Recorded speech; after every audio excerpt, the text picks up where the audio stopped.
wote ni wazee. Mmoja anaoa anakufa, mwingine haja-attend.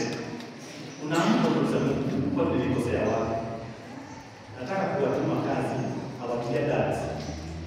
Nendeni mkabariki watoto na mwambie Mungu if you believe. Mwambie Mungu na apatie hawa watoto baraka ya kuvuka territories. Wabariki, mwambie umetuambia in my name. Mimi hawa na wabariki watoke Matasi. At least. Uzaliwe Matasi ya kulelewe Matasi ya kuoe Matasi ya kuzalia Matasi ya kukufia Matasi ya kuzikwe Matasi. Wewe na watoto wako akijua kuwapeleka uchaguzi pale katibu. Lakini ya Mungu. Mungu ndiye anafanya hapo kazi kwa serikali. Jesus Christ. Na kwa chuo yake yapo chini kwa katibu. Kwa kijiji ni pahali moja pale kulikuwa na damu.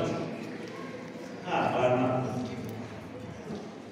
Wakati tunapolea watoto, we are looking better than us. That is the first place. It's a generational place. Tuwaombee watoto wetu. That they can be better than us.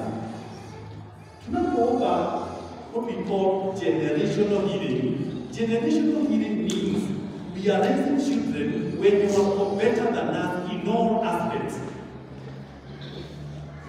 Kama baba umewapatia baraka, hivi kwamba kuna siku ambapo watoto wetu wanakuja kutembea kwa sababu tuliwazaa tukawabariki wakaenda, na boma zetu zikisimama vizuri, yale mambo ambayo tunamuitisha Mungu hata hapa kanisani, tutaweza kupata kuendeleza injili kwa sawa sawa.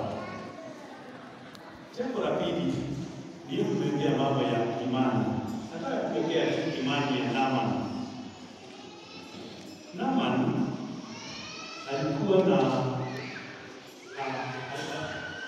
the first thing Naaman alikuwa na katika undani wake, alikuwa anajua Mungu akinitendea ajabu, nani naweza nikafanya kitu. Mimi nawaombea Mungu awawezeshe kufanya kitu. There is a reason Mungu ametuweka hai mpaka sasa. Na ametuweka hai labda kwanza uingie your purpose. Of course after kuwasaidia hawa watoto wakaweza kujua njia zao. Tunapojijua sisi na kumjua Mungu wetu, tutakuwa na msukumo wa ndani wa kuweza kusupport kanisa yetu na mambo ya kichungaji bila ukumbusho, bila kuambiwa na paroko na mapadri wetu ya kwamba tufanye hivi na tufanye hivi. This is what I tell Christians. Na nawaambia leo, you can put me even in heaven. Did you know Mkristo yeyote katika hii parokia akitoa zaka kutoka kwa roho,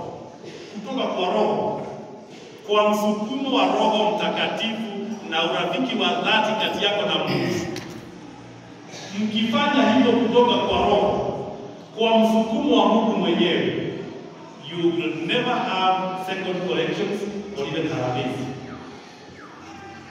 Tunafanya hivyo kwa sababu wengine wetu we are spiritually dishonest.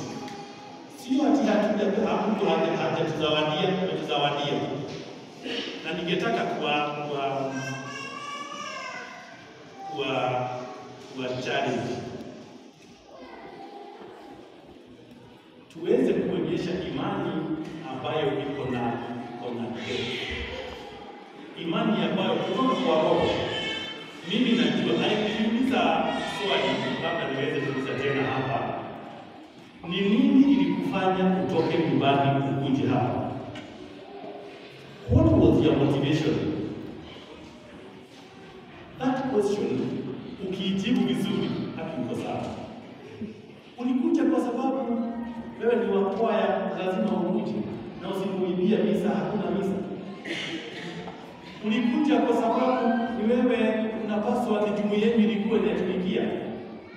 Ama ulikuja ulikuja ili watu wasikujaji. Ulikuja kwa nini? Ni matumaini yangu ya kwamba ulikuja kwa sababu ulikuja kumwona mpenzi wako, na mpenzi wako alikuambia one of the point of meeting ni hapa.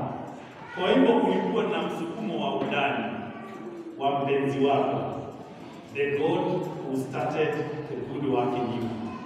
Na ninaomba tuwe na ule msukumo wa undani. Tukiwa na msukumo wa